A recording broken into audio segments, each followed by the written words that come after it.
Bonjour mesdames et messieurs, très heureux de votre présence en grand nombre. C'est vraiment une satisfaction que vous soyez là pour un sujet qui concerne non seulement les personnes âgées, non seulement les personnes en situation de handicap, mais toute la population, quel que soit l'âge. Alors en avant-propos, je voudrais moi remercier les personnes qui ont permis que ce colloque ait lieu. Et je pense à toute l'équipe d'organisation, ils se reconnaîtront, et je pense aussi au bureau du CDCA, qui travaille énormément pour que chaque année un colloque puisse avoir lieu. Je pense bien sûr à Dominique Tallant, à Liliane Trésorier, à Isabelle Lefebvre, à Jean-Bernard Gilbert. Je pense à Marinette Audry. Je pense aussi à notre nouvelle assistante administrative, Myriam Laporte, et les remerciements à Séverine Bogenard, qui l'a été pendant de nombreuses années. Et puis bien sûr, il y a notre vice-présidente du CDCA, Marie-Odette Tur, à qui je vais laisser la parole et qui est vraiment très importante et qui a une place très importante. Merci Philippe. Mesdames, Messieurs, je suis heureuse de vous accueillir au nom des formations personnes âgées et personnes en situation de handicap du Conseil départemental de la citoyenneté et de l'autonomie du Cher pour assister à son colloque annuel.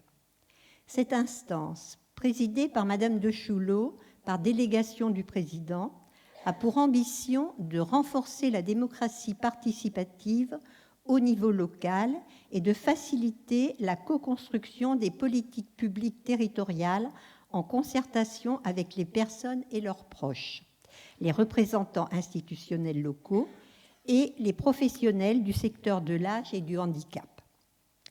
Afin de répondre aux spécificités propres de chaque public, le CDCA est composé de 2 formations, une pour les questions relatives aux personnes en situation de handicap et une pour les personnes âgées.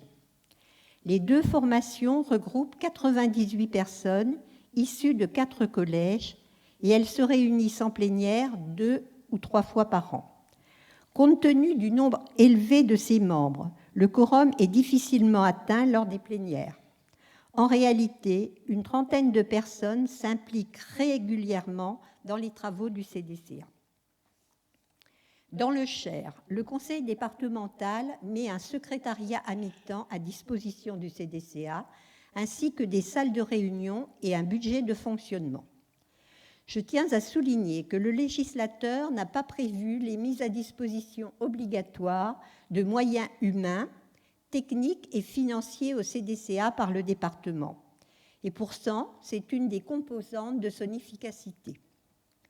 L'autre étant l'engagement de ses membres à travailler ensemble sur les sujets qui les concernent. Enfin, le CDCA est une instance méconnue du grand public. C'est pourquoi chaque année, nous essayons de lui donner de la lisibilité en organisant un forum au mois de juin qui a lieu à la pyramide du conseil départemental et un colloque qui a lieu traditionnellement le premier mardi d'octobre au Palais d'Auron. Le forum étant la déclinaison pratique du thème du colloque de l'année précédente. Pour ce qui est du fonctionnement de la formation personnes âgées, que je préside, le bureau est composé de 6 membres, âgés de 59 à 85 ans, et nous sommes de ce fait légitimes de tous les âges de la vieillesse. Le bureau est la cheville ouvrière de l'instance et il se réunit chaque premier mardi du mois, plus si besoin. Par principe, nous sommes très attentifs à l'actualité autour des personnes âgées, qu'elles soient locales ou nationales.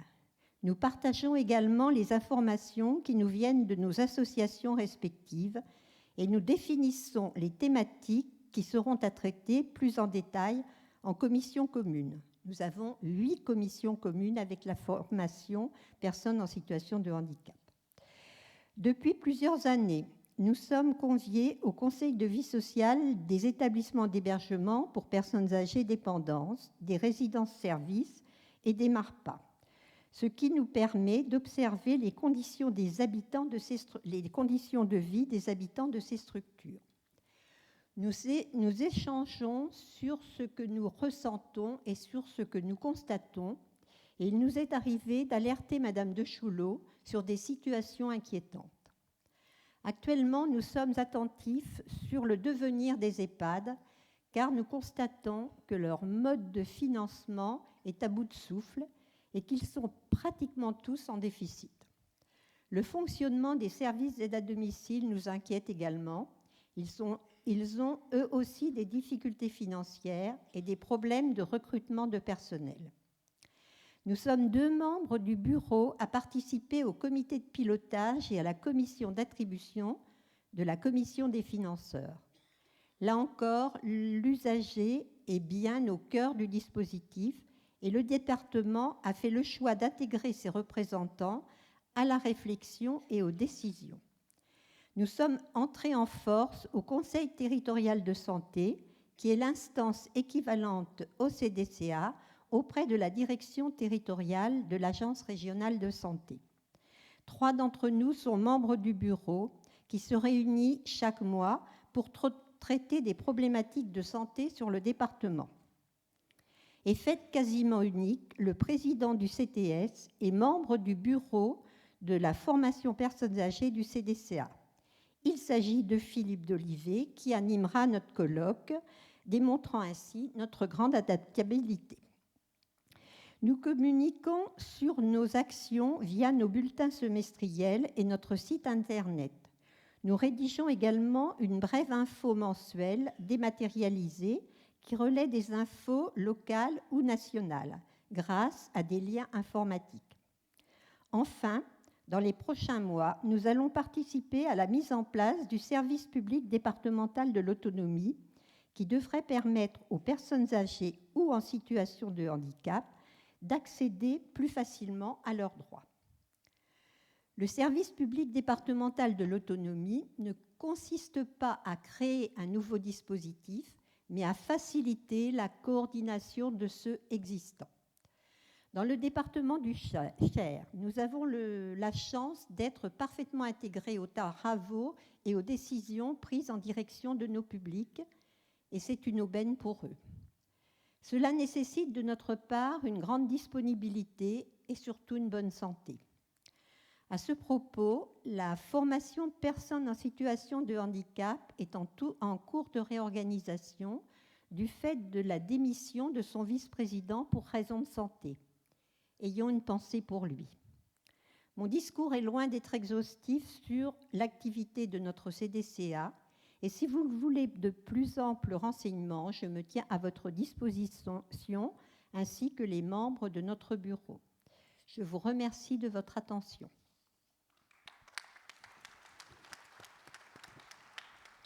Merci Marie-Odette.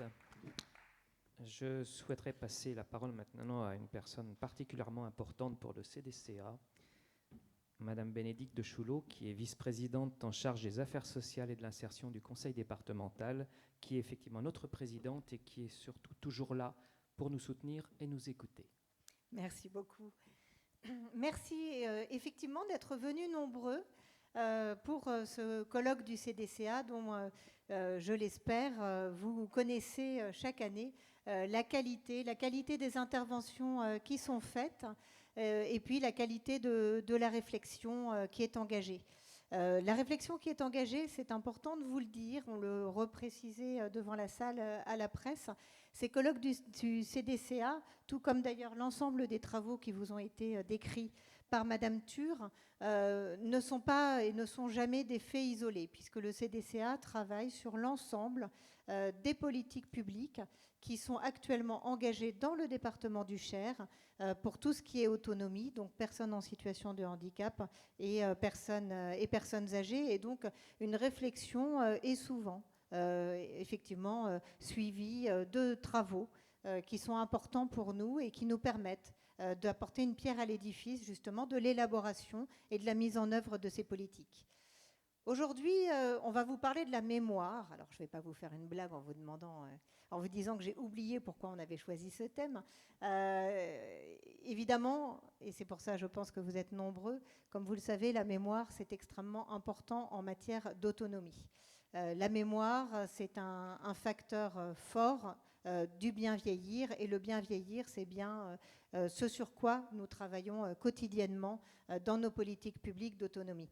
Bien vieillir parce que l'espérance de vie, ce n'est pas tout, parce que les premiers accidents de santé peuvent arriver vite, qu'en revanche, et heureusement d'ailleurs, l'espérance de vie est assez élevée dans notre pays et qu'il y a donc un enjeu sur ces années qui vont être des années de vieillissement pour pouvoir, comme le souhaitent la plupart des gens, ou rester à domicile le plus longtemps possible, ou en tout cas intégrer le mieux possible et dans les meilleures conditions un établissement. Or, on se rend bien compte qu'un des facteurs déclencheurs, effectivement, d'une aide et obligatoire, c'est un facteur de dépendance, c'est bien la perte de la mémoire. Aujourd'hui, on voulait faire le point sur cette mémoire qui est si importante, et on a la joie d'accueillir 2 intervenants qui sont des intervenants qui vont nous proposer effectivement des interventions de grande qualité.